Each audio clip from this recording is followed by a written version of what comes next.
Hey, welcome to another episode of This Guy's Thoughts. Like the video, subscribe to the channel if you like what you see here. Tonight I'm going to do a quick review on Miller Lite.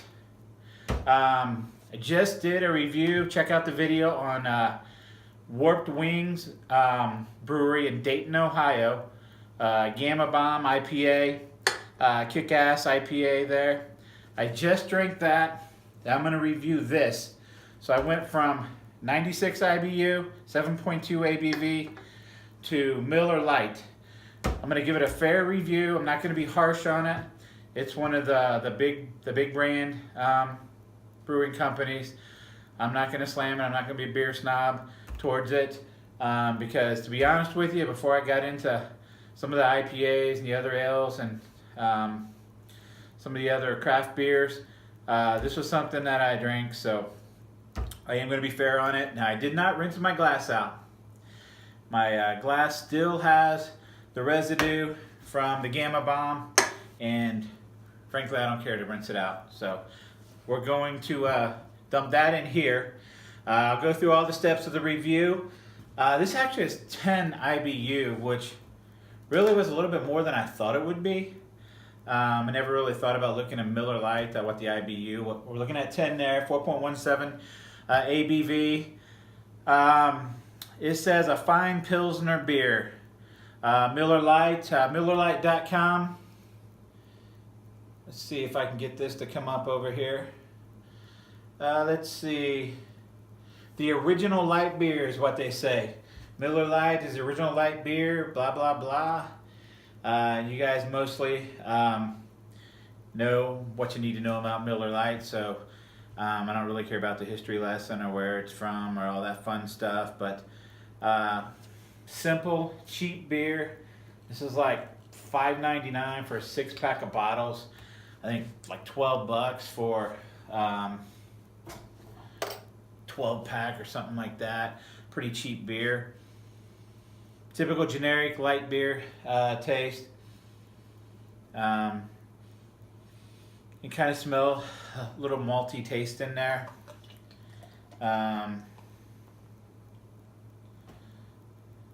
Typical light beer color. A lot of carbonation is what it looks like in there. There's carbonation bubbles all over the place in this thing. You guys have all seen this. Almost transparent. I can almost see clear through this thing. Just a light goldish tint to it. Like I said, just a typical, unmistakable Miller Lite bottle. So, like I said, I'm not going to slam this beer. For a light beer, for a big brewing company, a light beer, this is probably one of my favorites. As far as light beers go, from Bud Light, Coors Light, Miller Lite is probably my favorite light beer. As far as light beers go, maybe Coors Light, Miller Lite, depending on what I'm in a mood for, but I'm not going to crush this beer. It's a good, cheap beer, low ABV, low on the bitterness, so a lot of people drink this stuff. I mean, clearly, big brands, so it is what it is to each person. To me,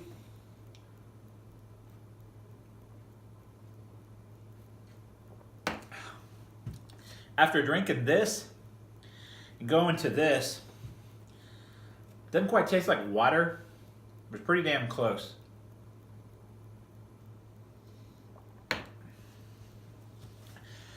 It's going to be a 3. Now, you know what? I'm going to be fair for this. A lot of times sitting around the campfire, grilling out, don't want something that's got a lot of alcohol in it. Not real high on the ABV anyhow. Not real bitter. This isn't bad for that type of stuff. You can hate it if you want. I don't really care. My opinion on this, for a light beer from a big brewery, it's not that bad, you know. I'd give it about a 3.5 on my chart here. 6, I'd push an old person down to get the last one. It's nowhere near that. 0, meaning I never want to see this crap again. To me, it's nowhere near that. Hate on it if you want, but I'm going to give this a 3, 3.5. I'd drink it if it's all they had. Wouldn't be my first choice. Even it would definitely not be my first choice. But if I wanted a light beer, I would probably drink this maybe anytime it's available as far as light beers go. So I'm gonna give this actually a 3.5 on my official opinion chart there. Think what you will about the big brewers, about Miller Lite, light beers. Everybody has their own opinion, but I'm gonna give this 3.5 out of 6, and that's my thoughts. Yeah.